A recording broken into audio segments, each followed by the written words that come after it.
चलिए अब खबर राजधानी जयपुर से। भाजपा अल्पसंख्यक मोर्चा का विरोध प्रदर्शन। राज्य सरकार के 2 साल के विरोध में प्रदर्शन किया जा रहा है। भाजपा मुख्यालय से सिविल लाइंस फाटक तक पैदल मार्च, साथ ही में ढोल नगाड़े बजाकर सरकार को जगाने का इस पैदल मार्च में प्रयास किया गया।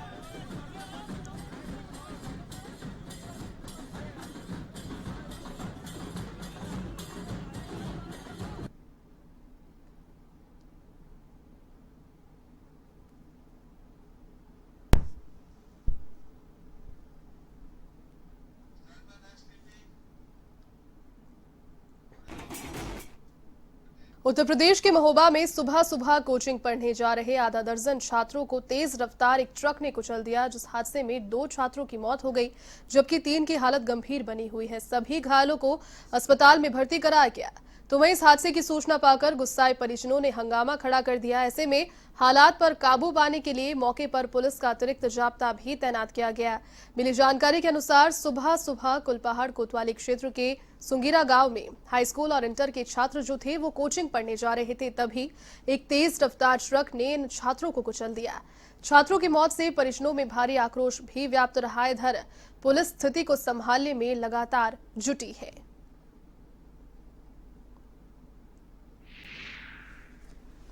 चार पांच बच्चे अपनी कोचिंग में जा रहे थे कुलपहाड़ क्षेत्र में पढ़ने के लिए। इंटर में पढ़ते हैं। उसी में 2 बच्चे अज्ञात वाहन की चपेट में आ गए।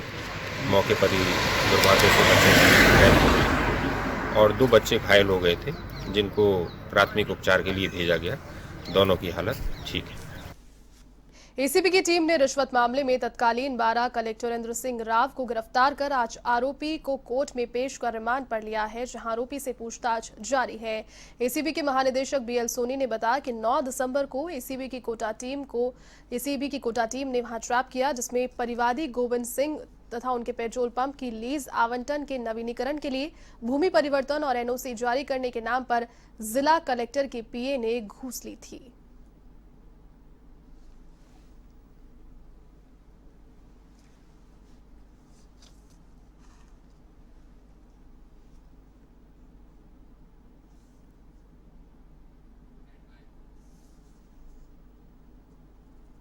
खबर सवाई माधोपुर के बौली से है, जहां पर भैटोली गांव में पहाड़ों में अवैध तरीके से ब्लास्टिंग हो रही है, जिसके चलते ग्रामीणों ने उपखंड कार्यालय के बाहर प्रदर्शन कर नियम विरुद्ध लगे क्रेशर को हटाने की मांग की। साथ ही तहसीलदार ब्रिजेश मीणा को ज्ञापन भी सौंपा। इस ज्ञापन में ग्रामीणों ने बताया कि पहाड़ों में हो रही ब्लास्टिंग से मकानों में दरारें आने लगी है, साथ ही प्रदूषण भी हो रहा है। ऐसे में तुरंत ही इस मामले पर कार्रवाई हो।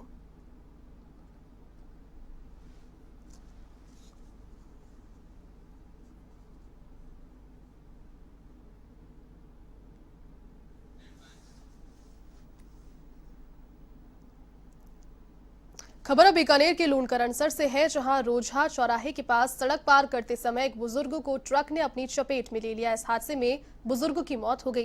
मिली जानकारी के अनुसार अमरापुरा निवासी राधा किशन गौड़ जो थे वो बीकानेर जा रहे थे। ऐसे में रोजहा चौराहे पर सड़क पार करते समय ट्रक ने टक्कर उन्हें मार दी।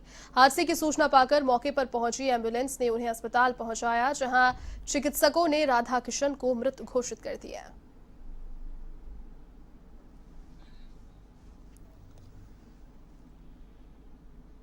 डूंगरपुर के पिपलादा गांव में अज्ञात वाहन ने 2 लोगों को टक्कर मार दी, जिस हादसे में एक व्यक्ति की मौत हो गई, जबकि एक जो था वो गंभीर रूप से घायल हो गया। हादसे का शिकार हुए दोनों लोग रिश्ते में जीजा साला बताए जा रहे हैं। तो वहीं घटना के बाद पूरे परिवार में गमगीन माहौल व्याप्त है। जानकारी के अनुसार कोटाड़ा निवासी धनपाल पारगी अपने साले के साथ पैदल अपने ससुराल दौलपुरा जा रहा था, तभी पिपलादा गांव में अज्ञात वाहन ने दोनों को टक्कर मार दी। हादसे में दोनों गंभीर रूप से घायल हो गए, जिस पर उन्हें जिला अस्पताल में भर्ती कराया गया। इस दौरान गंभीर घायल धनपाल को प्राथमिक इलाज के बाद उदयपुर रेफर किया गया, लेकिन बीच रास्ते में ही उसने अपना दम तोड़ दिया, जबकि घायल का इलाज जारी है। फिलहाल पुलिस पूरे मामले की जांच कर रही है।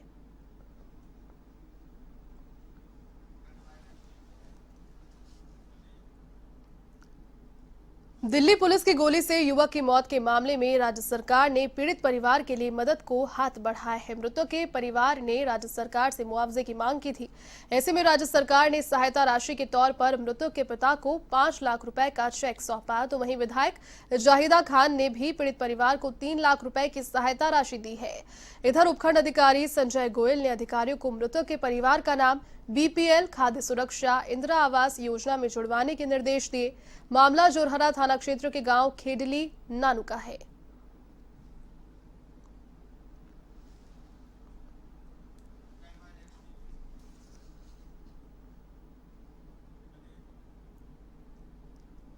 अब खबर है दौसा के लालसोट से, जहां नगरपालिका में पदभार ग्रहण समारोह का आयोजन किया गया, जिसमें उद्योग मंत्री परसादी लाल मीणा मुख्य अतिथि के तौर पर उपस्थित रहे। अधिशासी अधिकारी सीमा चौधरी ने मंत्री परसादी लाल मीणा का स्वागत किया। इसके बाद नगरपालिका अध्यक्ष रक्षा मिश्रा, उपाध्यक्ष संतोष स्वामी को पदभार ग्रहण कराया गया। साथ ही अध्यक्ष, उपाध्यक्ष सहित सभी पार्षदों का सम्मान भी किया गया।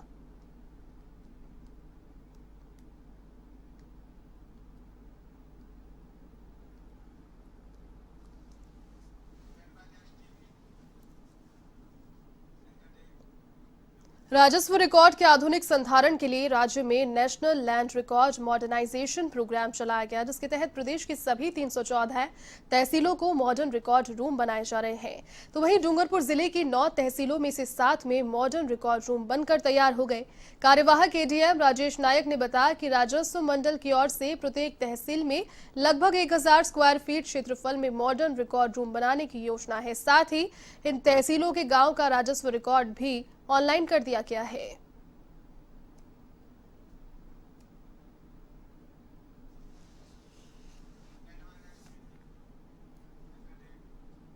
12 का अंता कस्बा राजनीतिक गुटबाजी की वजह से अभी तक विकास कार्यों के मामलों में पिछड़ा हुआ है। यहां करोड़ों रुपए के निर्माण कार्य पिछले 2 वर्ष से उद्घाटन का इंतजार कर रहे हैं, लेकिन इन विकास कार्यों की कोई सुध लेने वाला भी नहीं है। आपको बता दें कि पूर्व कृषि मंत्री प्रभुलाल सैनी ने खेमजी तालाब के सौंदर्यीकरण को लेकर 4.5 करोड़ के निर्माण कार्य कराए, लेकिन अभी तक उद्घाटन नहीं हुआ। तो वहीं अब सार संभाल के अभाव में तालाब की दुर्दशा होती नजर आ रही है। इसी तरह सरदार वल्लभ भाई पटेल स्टेडियम में 3 करोड़ के निर्माण कार्य में से मात्र 1 करोड़ रुपए का ही बैडमिंटन हॉल बन पाया है। बाकी के कार्य अब तक नहीं हो पाए। इसी प्रकार से कई ठेकेदारों के भुगतान के अभाव में महज कागजों तक की जो चीजें हैं वो सिमट कर रह गई।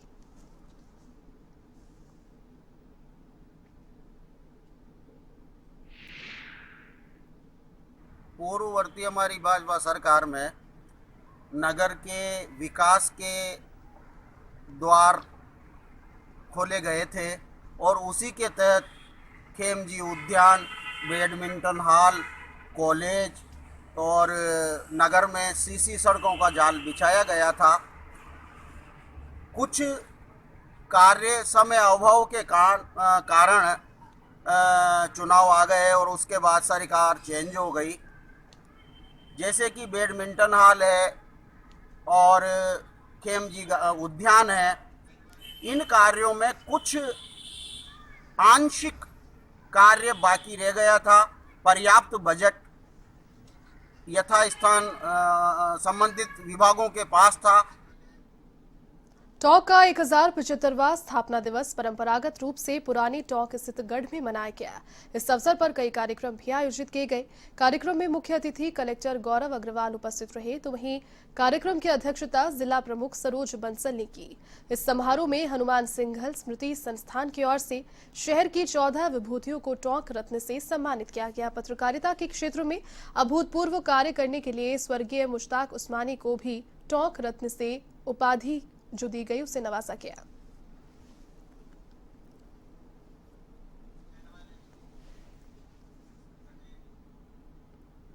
झालावाड़ के गंगधार में रक्तदान शिविर का आयोजन किया गया। चौमेमला कस्बे में महाकाल सेना की ओर से आयोजित इस शिविर में युवाओं ने बढ़ चढ़कर रक्तदान किया।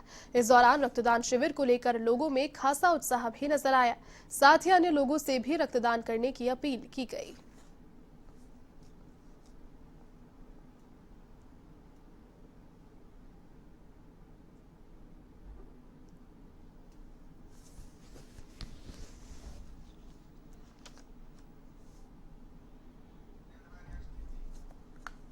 खबर पाली के देसुरी से है, जहां माटपुर गांव में पेड़ की टहनियां काटते समय करंट की चपेट में आने से पशुपालक मांगीलाल देवासी की मौत हो गई।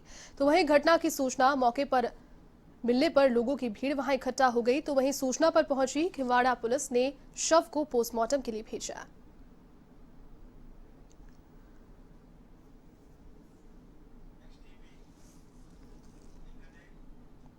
करौली में बाइक सवार दो चचेरे भाइयों को अज्ञात वाहन ने टक्कर मार दी। हादसे में दोनों भाइयों की मौके पर ही दर्दनाक मौत हो गई।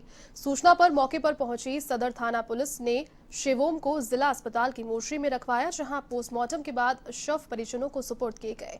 फिलहाल पुलिस मामले की जांच पड़ताल में जुटी है।